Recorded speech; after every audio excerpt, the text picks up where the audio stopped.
Un 747 bondé s'est volatilisé au-dessus de l'Atlantique. Je n'ai plus Air India. Des débris jonchent la surface de l'océan. Mais les pièces essentielles reposent par 2000 mètres de fond, un défi de taille pour les enquêteurs. On n'avait aucun indice. C'était ahurissant. Afin de reconstituer la carlingue, une équipe internationale sonde les fonds marins. Ces découvertes vont ébranler le monde entier.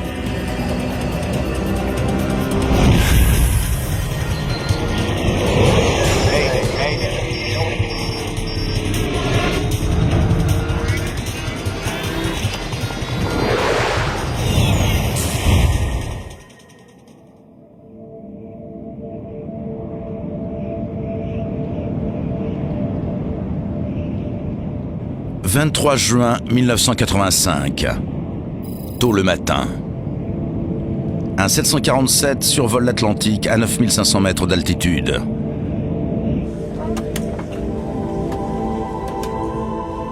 Ce gros porteur a été surnommé Kanishka, en souvenir d'un empereur indien. Air India en a fait un véritable palais céleste.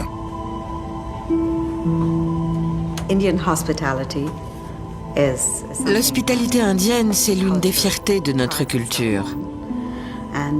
On en fait l'expérience en volant sur Air India.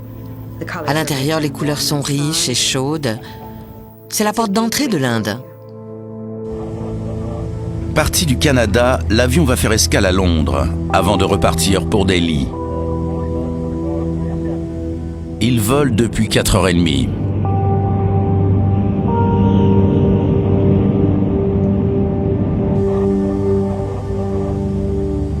Le commandant de bord, Hans Narendra, est un vétéran de la compagnie Air India.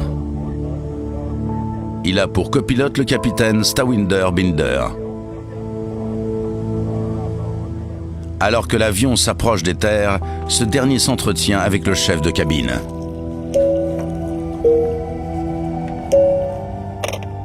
Allô? Dincho, faites-moi une petite faveur. À l'arrière de l'avion, siège 54, il y a un garçon qui voudrait voir le cockpit. Je vous l'envoie? Dans 15-20 minutes.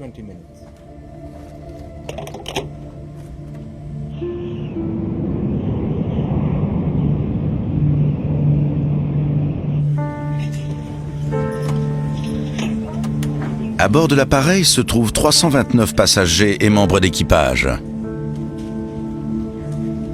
Bon nombre d'entre eux se rendent en Inde pour voir leur famille ou des amis.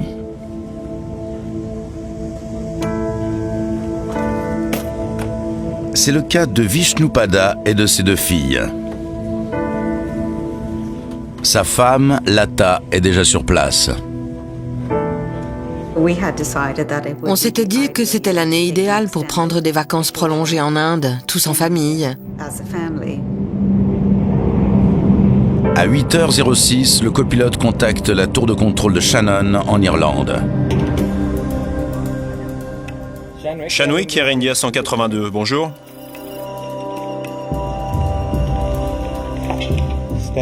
Shannon Tour, j'écoute. Ce jour-là, le service est assuré par Thomas Lane et Michael Quinn. Air India 182, 50 degrés nord, 15 degrés ouest, niveau de vol 310. FIR estimé 0735. Air India 182, autorisé à faire route sur Londres, ou FL 310.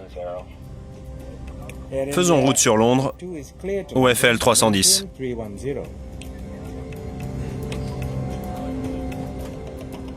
Tu veux aller à l'avant? Oui. D'accord. On y va.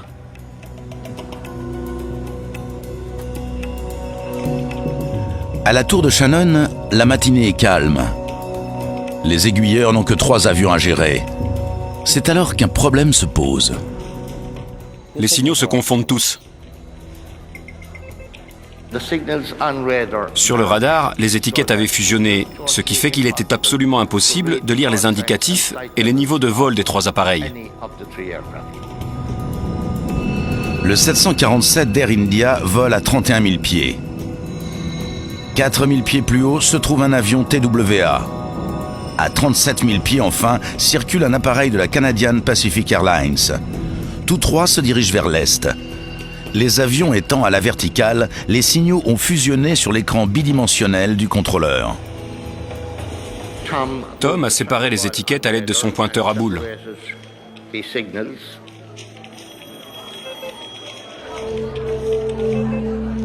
Deux des avions réapparaissent sur l'écran de contrôle, mais le vol Air India a disparu. Je n'ai plus Air India. 1 minute.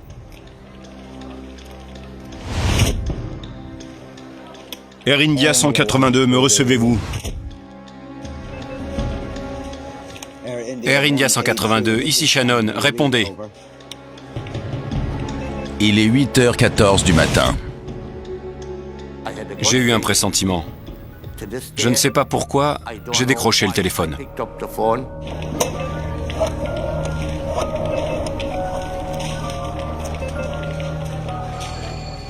Michael Quinn de Shannon. On a un avion manquant. En temps normal, les opérations de recherche et de sauvetage ne sont lancées qu'au bout de 20 minutes de silence radio. Le vol Air India a disparu depuis moins de 60 secondes.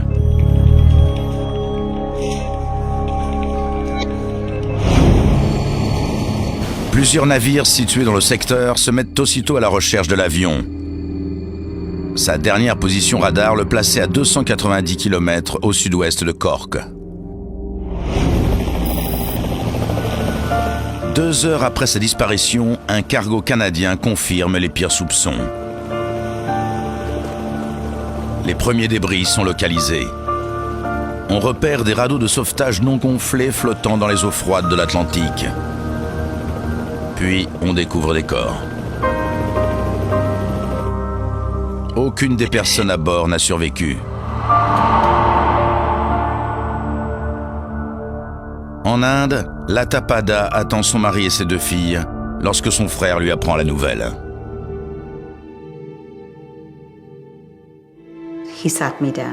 Il m'a fait asseoir et il m'a annoncé qu'il était arrivé quelque chose d'horrible. J'étais anéantie. J'essayais de digérer l'information et en même temps je me disais, si vraiment le pire est arrivé, comment vais-je continuer à vivre sans eux?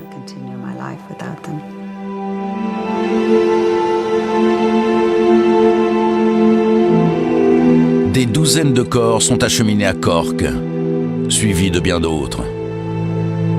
Les enquêteurs ont à présent la lourde tâche de déterminer les circonstances du crash du vol 182.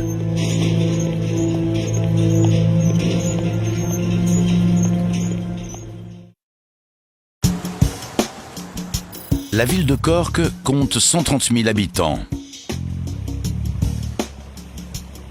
Située sur la côte méridionale de l'Irlande, elle constitue de longue date un port maritime vital. Le 23 juin 1985, une funeste cargaison parvient sur les docks de la ville. Quelques heures à peine après le crash du vol Air India, corps et débris arrivent par bateau. Le docteur Quimming Doyle est pathologiste à l'hôpital régional de Cork. Les premiers corps sont arrivés à 16h45 ce dimanche après-midi. Et à minuit, on en avait 130. Doyle et son équipe vont examiner les corps à la recherche d'indices susceptibles de mettre les enquêteurs sur la voie. C'est un travail de titan pour toutes les personnes mobilisées. Le personnel de l'hôpital, la police, la marine, l'armée et nous-mêmes, les pathologistes. Mais on s'est retroussé les manches.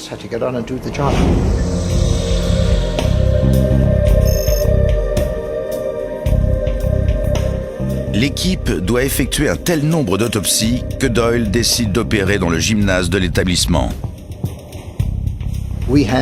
Pour chaque corps, il y avait 3 policiers, un photographe, un expert en balistique et un odontologiste médico-légal qui examine les dents et le visage à des fins d'identification.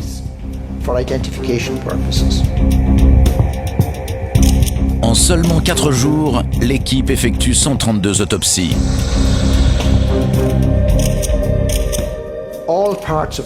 Toutes les parties de corps étaient soumises à un examen externe détaillé et on notait absolument tout. On recherchait naturellement les causes des décès. Doyle fait une découverte surprenante. La quasi-totalité des victimes a péri dans les airs. Seules 2 victimes présentaient des signes de noyade, ce qui signifie que les autres ne respiraient plus quand l'avion a touché l'eau. Autre point commun à de nombreuses victimes, leurs vêtements ont été arrachés.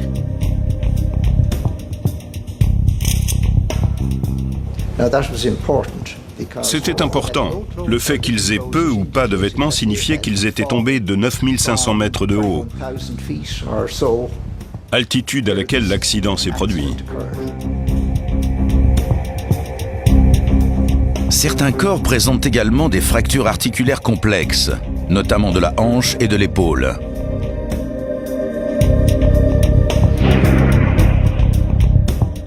L'affaire est confiée à l'enquêteur Kola. Les autopsies l'amènent à conclure que les passagers ne se trouvaient pas dans l'avion au moment de l'impact. Ces lésions sont caractéristiques d'une chute libre. C'est le type de traumatisme observé chez une personne éjectée d'un avion à haute altitude. L'examen des dépouilles révèle que l'avion s'est désagrégé en vol. Les passagers ont été projetés dans les airs bien avant que l'appareil ne s'écrase.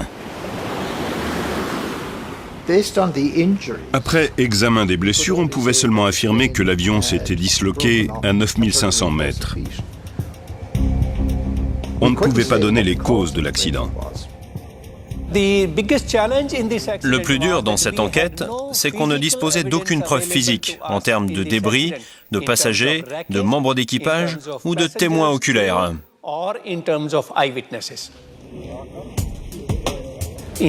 On n'avait aucun indice. Pour les enquêteurs, la priorité est de localiser les boîtes noires.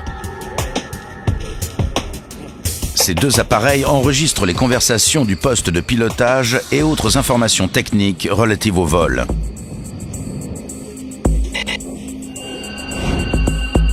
Dotés d'une antenne radio, ils émettent des signaux sur une fréquence réservée.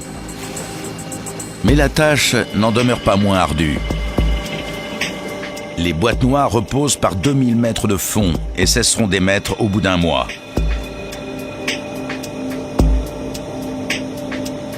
Salim Jiwa, journaliste, suit les progrès de l'enquête. Il était urgent de localiser les boîtes noires et 3 pays ont participé aux recherches. L'Angleterre, l'Irlande et l'Inde. Pourtant, malgré les moyens mobilisés, les premières recherches restent vaines. 42 kHz? C'est trop haut. Ça ne peut pas être ça. Les enquêteurs captent des signaux radio, mais la fréquence ne correspond pas.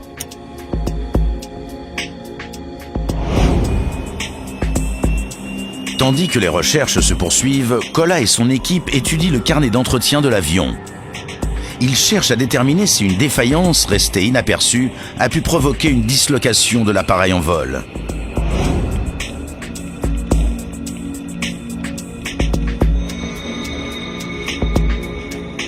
Ils découvrent une information potentiellement importante. Le Kanishka volait avec 5 réacteurs.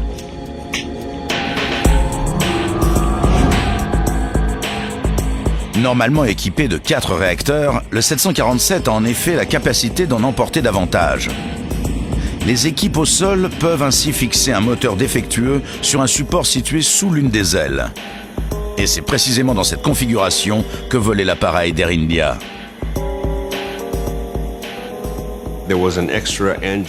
Un moteur supplémentaire provenant d'un précédent vol était monté sous l'aile de l'avion. Ce réacteur supplémentaire provoque une traînée importante du côté gauche de l'appareil. Si les pilotes ne compensent pas correctement, l'avion vire dans cette direction. Selon cette hypothèse, ce 5e réacteur avait pu entraîner la dislocation de l'appareil. Les enquêteurs découvrent qu'avant le décollage, l'ingénieur de vol a signalé des problèmes concernant le système de fixation du réacteur. Il y a un petit problème avec le 5e réacteur. Ils vont s'en occuper. Très bien. Il s'avère que certaines pièces internes du réacteur supplémentaire ont été démontées et placées dans la soute du 747. Elles sont si massives que la porte du compartiment a été partiellement démontée pour faciliter l'opération. D'autres pièces de moteur ont été placées à l'arrière de l'appareil. C'est une pratique courante sur des avions comme le 747. Toutefois, un réassemblage incorrect de la porte de soute a fort bien pu entraîner une dépressurisation explosive. En 1974, l'une des portes de soute d'un avion de la Turkish Airlines s'est arrachée peu après son décollage de Paris. Soumis à une décompression soudaine, l'appareil s'est écrasé quelques instants plus tard, tuant l'ensemble des personnes à bord.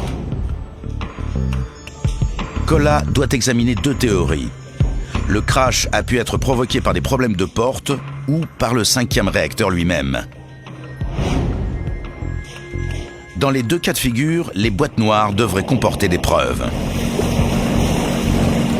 Leur récupération est devenue essentielle. Près de 2 semaines après le début des recherches, de précieuses informations sont transmises aux enquêteurs. La fréquence sera plus élevée.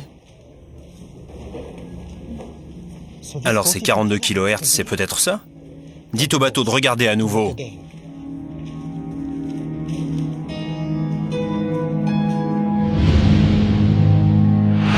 Sa détérioration peut entraîner une modification de la fréquence d'émission. L'étrange fréquence détectée par les navires émane donc peut-être bien des fameux enregistreurs. Tous deux sont enfin localisés. Mais ils se trouvent à une telle profondeur qu'il est difficile de les repêcher.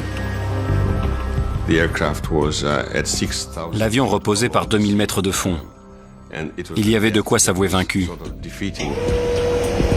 Malgré l'emploi d'un submersible et la connaissance de la position exacte des boîtes noires, il ne faudra pas moins de 4 tentatives pour les rapporter à la surface. Tir estimé 0735. Shannon Tour, bien reçu. Kolla possède désormais 2 pièces essentielles du puzzle, du moins l'espère-t-il. En cas de problème technique, l'équipage va forcément en parler. Toutefois, l'examen des enregistrements ne révèle rien d'inhabituel. Après le dernier contact avec le centre de Shannon, l'appareil enregistre une conversation au sujet de scellement douanier, papier administratif à compléter avant l'atterrissage. Ils veulent une trentaine de scellements douaniers. Des scellements? Oui, pour sceller les barres avant l'arrivée. Les barres. La conversation est brusquement interrompue. Ensuite, c'est le silence radio. L'enregistreur phonique indiquait qu'il n'y avait rien d'anormal dans le poste de pilotage. Pas d'urgence. Les conversations étaient normales.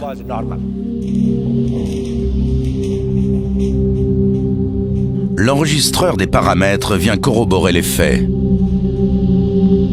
Kolla épluche les données relatives à la vitesse et à l'altitude de l'appareil, ainsi qu'une série d'informations sur le vol.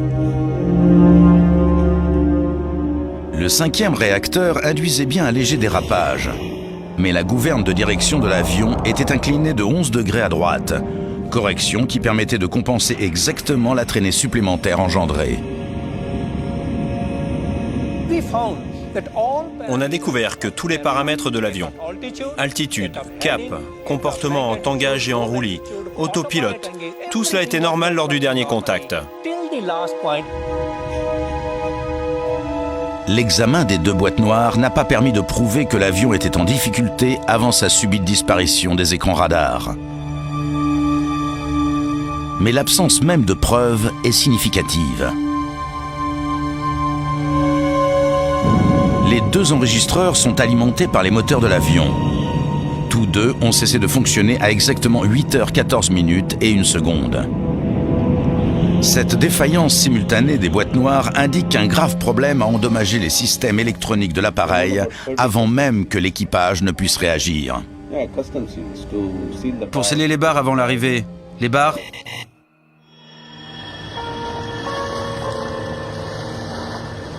Les enquêteurs ont désormais la certitude qu'il n'existe que 2 explications possibles. Une dépressurisation dévastatrice ou une bombe. Ils étudient les débris retrouvés flottant à la surface de l'océan.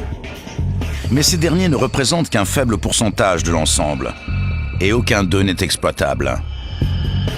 Ils ne fournissent aucun indice quant aux causes de l'accident. Il n'y avait pas eu d'incendie et l'avion fonctionnait bien. Tout était normal, aucune urgence, aucun signal d'avertissement.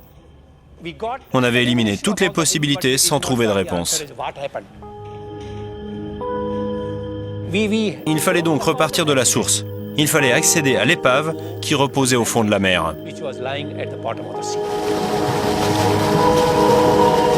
Mais sur quelle partie de l'avion faut-il se concentrer ? Grâce à leur émetteur radio, les boîtes noires étaient relativement faciles à localiser.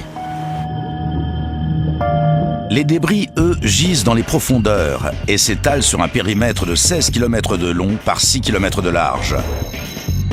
Comment identifier l'indice qui va permettre d'élucider le mystère ? Roy Truman est expert en sauvetage sous-marin. Sa mission, remonter du fond de l'océan les débris épars de l'avion de ligne, une tâche qu'il n'avait encore jamais effectuée. Sur des centaines de milliers de pièces, Truman doit localiser celles qui vont permettre d'identifier les causes de l'accident. Jusqu'alors, on avait fait appel à nous uniquement pour repêcher de petits avions. Là, il s'agissait d'un 747, un avion énorme, et on n'avait aucune idée de la taille des pièces à récupérer. Les enquêteurs savent qu'ils ne peuvent ramener l'épave entière à la surface.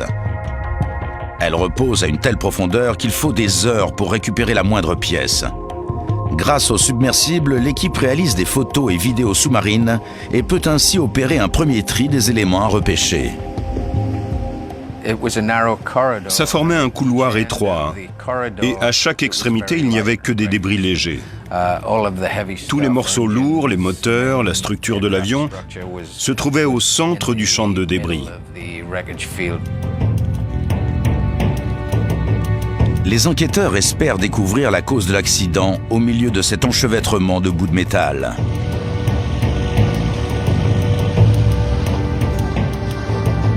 Mais l'automne approche, et bientôt le retour du mauvais temps va les contraindre à abandonner les recherches. L'explication du drame demeure enfouie quelque part au fond de l'océan.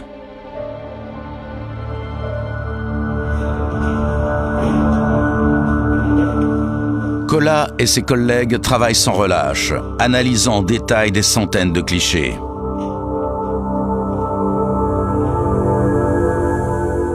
Tandis que les fouilles se poursuivent en Irlande, au Canada, l'hypothèse de l'accident rencontre un scepticisme croissant.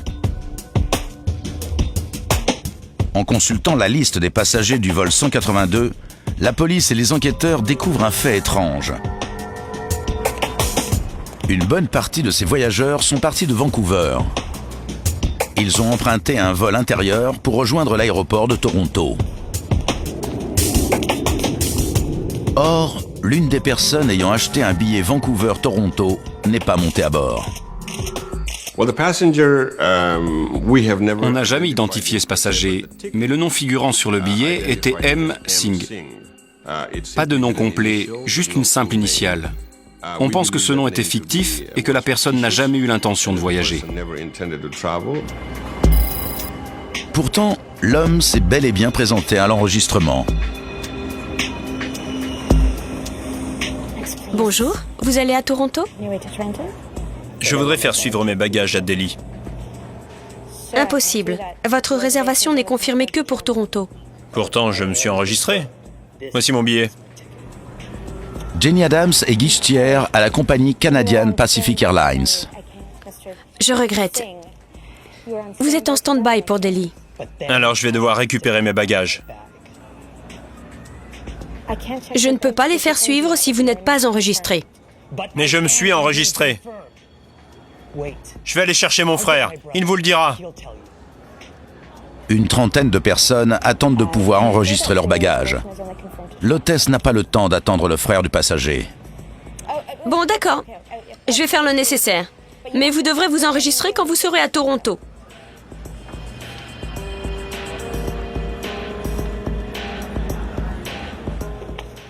Vous êtes à la place 10B.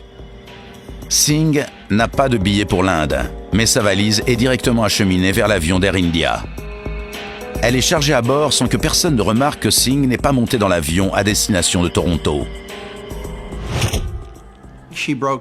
Elle a enfreint les règles.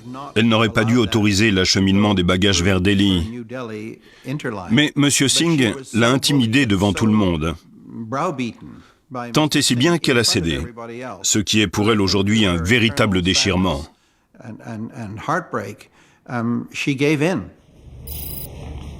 Lors de son chargement à Vancouver, la valise marron ne soulève aucune inquiétude.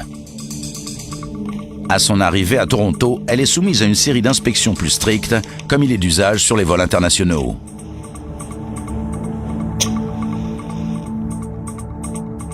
Voilà ce que ça va donner.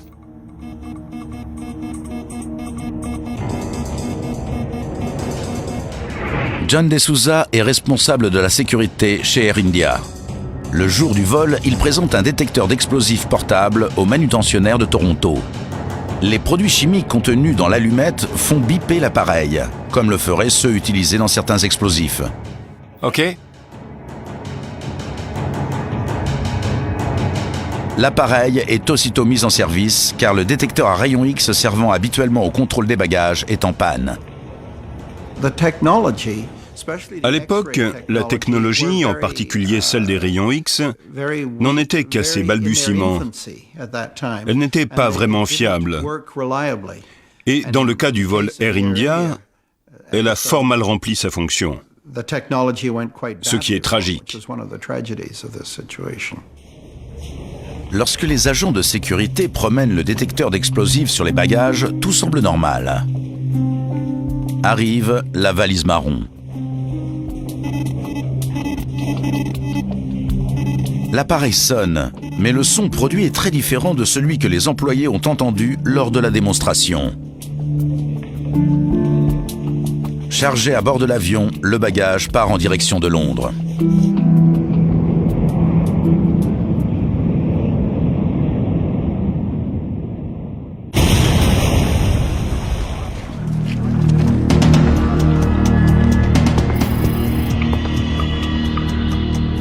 Tandis que le vol 182 survole l'Atlantique, emportant la valise de M. Singh, une explosion retentit dans l'aéroport Narita de Tokyo. 2 manutentionnaires sont tués, 4 personnes blessées. Une bombe a été placée dans une autre valise, également en provenance de Vancouver. Ce bagage était censé voyager sur un autre vol Air India. La valise était en route pour la soute quand elle a explosé au sol.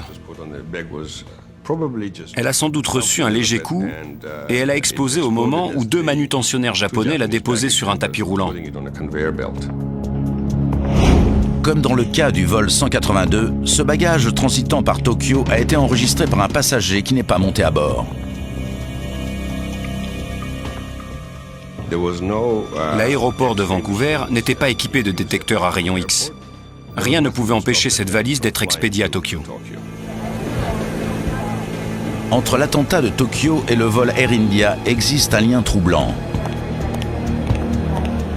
Les billets des hommes ayant effectué l'enregistrement des 2 bagages ont été achetés le même jour par un seul et même client. Le crash du vol 182 s'inscrit soudain dans un contexte bien plus large.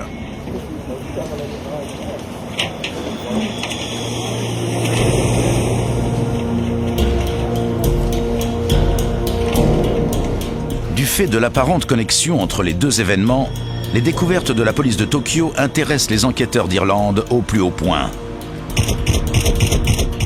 Peu après l'attentat, les experts légistes parviennent sur les lieux. Ils découvrent de multiples éléments de preuve. À Narita, la bombe avait explosé dans un espace confiné, contrairement au vol 182, où les débris étaient éparpillés en mer sur plus de 15 km et donc difficilement récupérables. On a eu l'avantage, si on peut dire, que la déflagration se soit produite dans un espace clos. Des pièces métalliques et des circuits imprimés sont incrustés dans les murs. En outre, les fragments du conteneur qui abritait la bombe portent des traces d'explosifs. Étonnamment, les experts légistes japonais ont été capables de recueillir de minuscules fragments et toutes les analyses ont finalement permis à la police japonaise d'identifier l'appareil dans lequel se trouvait la bombe. Les experts découvrent des numéros de série sur les fragments du conteneur. Indice montrant que la bombe était dissimulée dans un tuner radio de marque Sanyo. Les 2000 tuners fabriqués par la société avaient été acheminés dans un entrepôt situé près de Vancouver, en Colombie-Britannique, avant d'être expédiés à divers revendeurs dans la région. L'un d'eux transportait la bombe qui a explosé à Narita. La police est confrontée à la lourde tâche de retrouver la trace des 2000 appareils. Les radios ont pu être vendues à n'importe qui. Et la plupart des magasins approvisionnés ont été liquidés depuis des années. Toutefois, la chance sourit aux policiers. Un magasin de Duncan, petite ville de l'île de Vancouver, a vendu son dernier appareil il y a seulement quelques semaines. Ils ont réussi à identifier l'acheteur du tuner qui contenait la bombe. La police se procure un tuner similaire à celui qui a servi à loger la bombe. Elle effectue des tests afin de déterminer la taille de l'engin ayant pu provoquer les dommages observés à l'aéroport de Tokyo.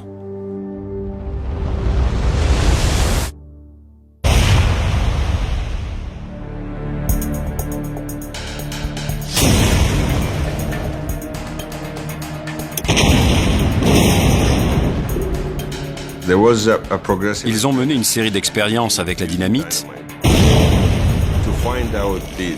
pour déterminer l'étendue des dommages provoqués par des doses croissantes d'explosifs. Après chaque explosion, l'équipe compare la taille des fragments de tuner obtenus à ceux recueillis à Narita. Elle découvre que la bombe de Tokyo ne contenait probablement que 4 bâtons de dynamite. Ces derniers auraient-ils suffi à faire chuter un avion de ligne?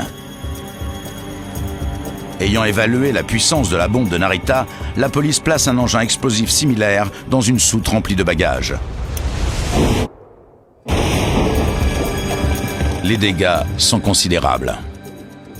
La dépressurisation provoquée par l'éclatement d'un engin explosif dans la soute à bagages d'un avion entraînerait des conséquences catastrophiques. Il n'y a pas besoin de beaucoup de dynamite. 4 bâtons suffisent.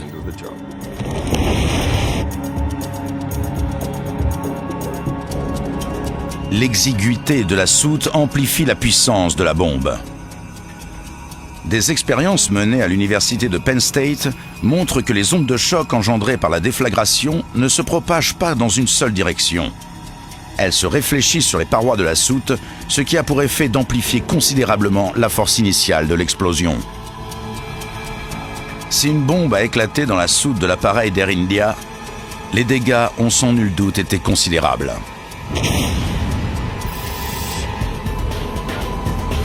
L'épave du Boeing en porte très certainement la trace. Les enquêteurs penchent désormais pour la thèse de l'attentat. Mais pour l'heure, ils ne disposent d'aucune preuve.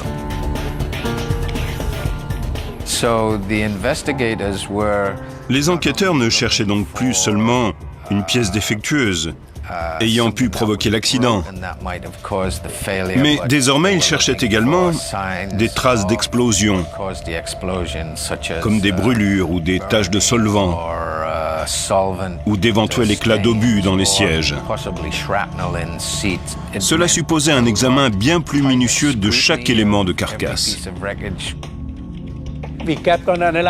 On analysait chaque photo. Y voyait-on des traces d'explosion, des traces d'impact? Pressé par le temps, Kola opère un tri des pièces à ramener à la surface.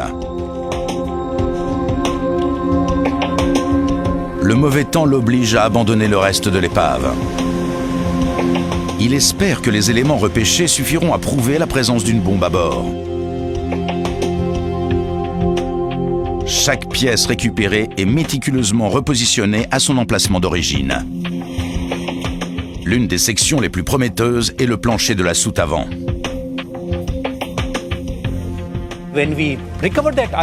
Quand on a récupéré cet élément, on a constaté qu'il présentait des trous d'une nature très particulière, caractéristique d'une perforation rapide vers l'extérieur, les bords étant recourbés en dehors. Il pouvait donc s'agir de l'endroit où l'explosion s'était produite. L'équipe dénombre pas moins de 20 trous. Le métal est tordu vers l'extérieur, comme les pétales d'une fleur, signe révélateur d'une explosion survenue à l'intérieur de la soute. Sur les parois du compartiment, on découvre d'autres indices. Une nouvelle série de trous semblables à ceux observés sur le plancher, là encore formés depuis l'intérieur de la soute. Un examen plus poussé révèle également qu'une force dirigée vers le haut a entraîné la rupture des couples reliant le plafond au fuselage.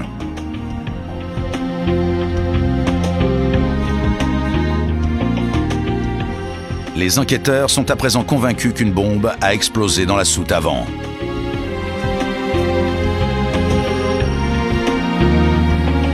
Le fait que la déflagration se soit produite à l'avant de l'appareil expliquerait pourquoi les deux boîtes noires aient si rapidement cessé d'enregistrer.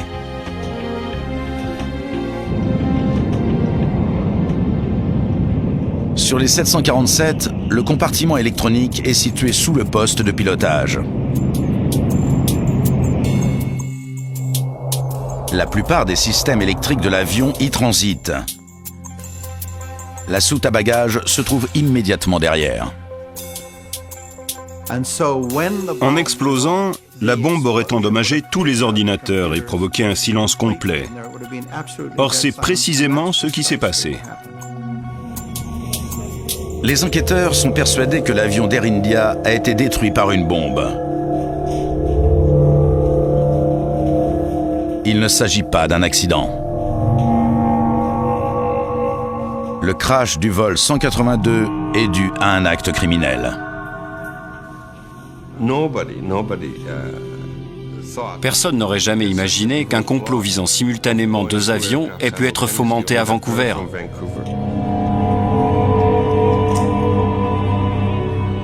Une enquête exhaustive permet à l'équipe de reconstituer le déroulement probable des faits survenus à bord de l'appareil d'Air India. À Toronto, la valise de Singh est acheminée vers l'avion à destination de Delhi.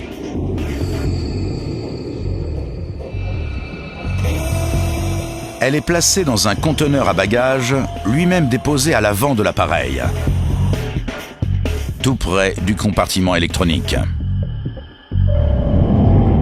Tandis que l'avion survole l'Atlantique, l'équipage est loin de se douter qu'une bombe le mène droit vers la mort. Ils veulent une trentaine de scellements douaniers. Des scellements? Oui, pour sceller les barres avant l'arrivée. Les barres?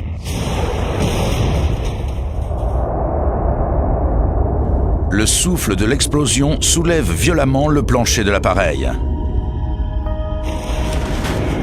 Le fin fuselage se désintègre. L'air est expulsé de la cabine. Les passagers sont arrachés de leur siège. L'avion est condamné. La dispersion des débris, sur plus de 15 km, montre à quel point la dépressurisation a été rapide et violente. L'avion ne pouvait plus voler.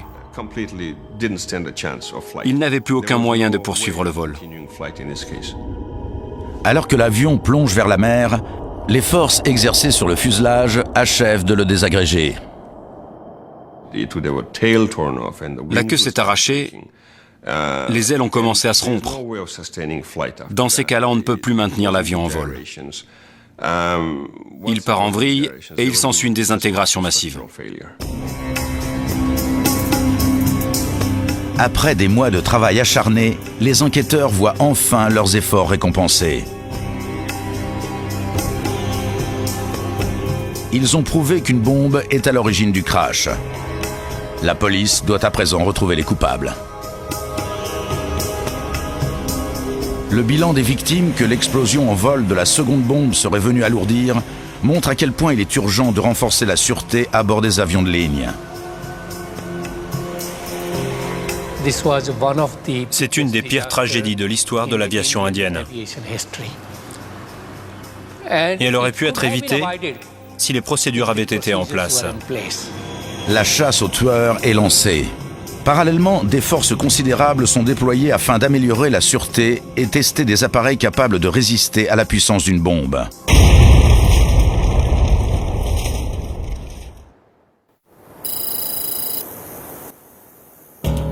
Mai 1997, plus de 10 ans après l'attentat. Un 747 hors service va bientôt participer à une expérience hors du commun. 2 bombes ont été placées dans la soute avant, 2 autres dans la soute arrière. Le test de Bruntinsorp avait pour but de prouver qu'au terme de 5 années de recherche, on était capable de protéger un avion en utilisant des conteneurs à bagages renforcés ou des revêtements spéciaux dans la soute.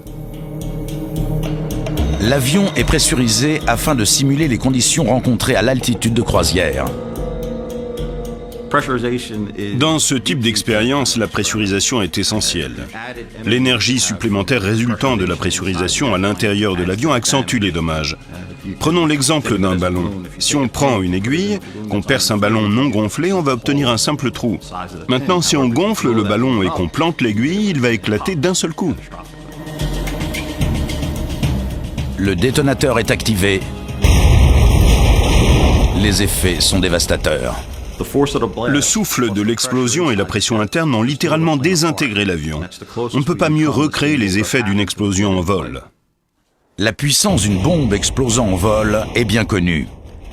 Toutefois, les tests réalisés à Bruntinsorp montrent que des mesures relativement simples peuvent considérablement minimiser les dégâts résultant d'une explosion.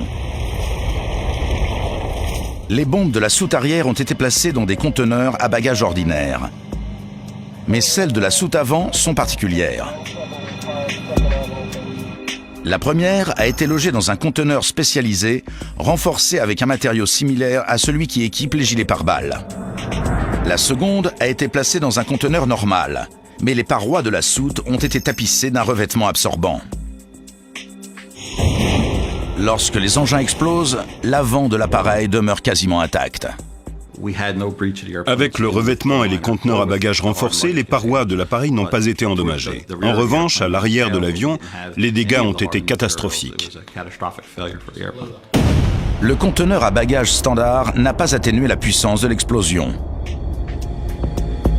En revanche, le revêtement protecteur de la soute avant et le conteneur à bagages renforcé ont tous deux permis d'absorber l'énergie de l'impact. De telles mesures auraient-elles permis de sauver le vol 182? Sûrement. Rendrait-elles l'industrie plus fiable? Absolument.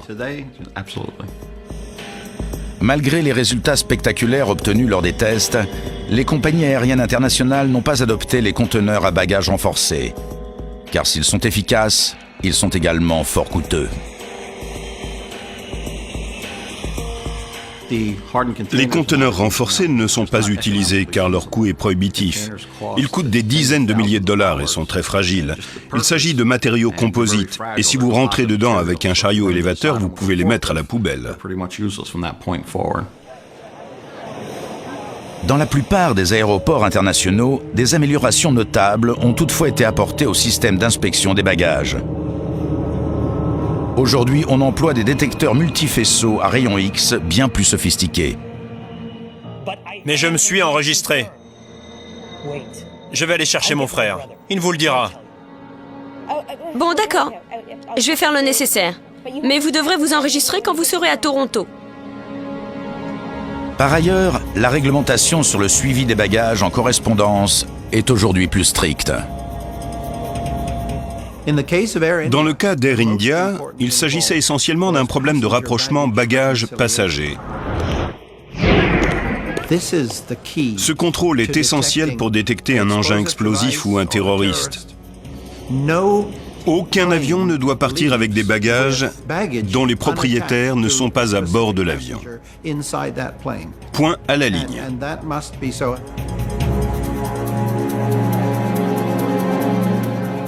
Vous êtes à la place 10B.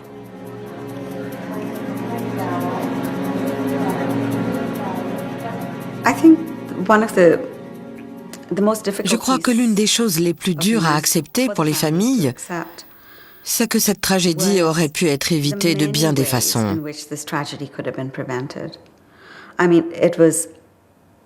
Le fait qu'un bagage non accompagné ait pu être acheminé vers une autre destination est absolument impardonnable.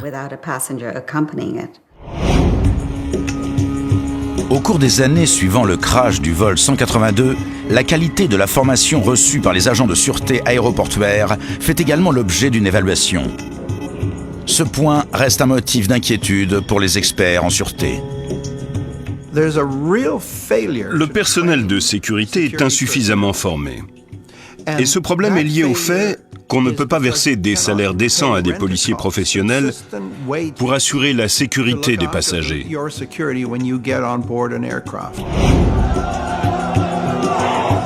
Dans l'affaire Air India, l'enquête remonte jusqu'aux extrémistes sikhs vivant au Canada. Ces derniers luttent pour la création d'un État sikh indépendant en Inde. L'homme, coupable d'avoir assemblé la bombe, est écroué. Le chef présumé du complot est tué quelques années plus tard lors de son arrestation en Inde. Ces deux personnes entretenaient des liens étroits avec la communauté sikh de la côte ouest du Canada. Un fait qui inquiète toujours la Tapada. C'était un acte terroriste délibéré. Et ça choque d'autant plus qu'il a été perpétré par des Canadiens, sur le sol canadien, contre des Canadiens. Plus de 20 ans après la destruction du vol Air India, le souvenir du drame reste vivace. Et bien des interrogations demeurent. On n'a toujours pas identifié les deux personnes qui ont enregistré les bagages. On connaît ceux qui ont fabriqué la bombe, mais on ne sait pas grand-chose de leurs complices. On ne sait pas qui est allé chercher les billets.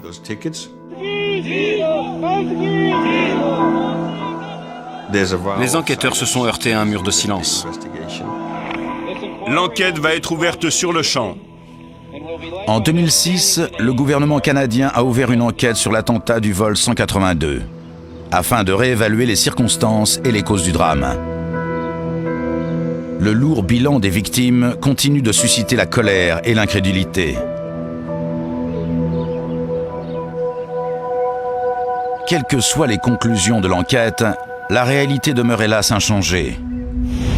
329 personnes ont péri en un instant.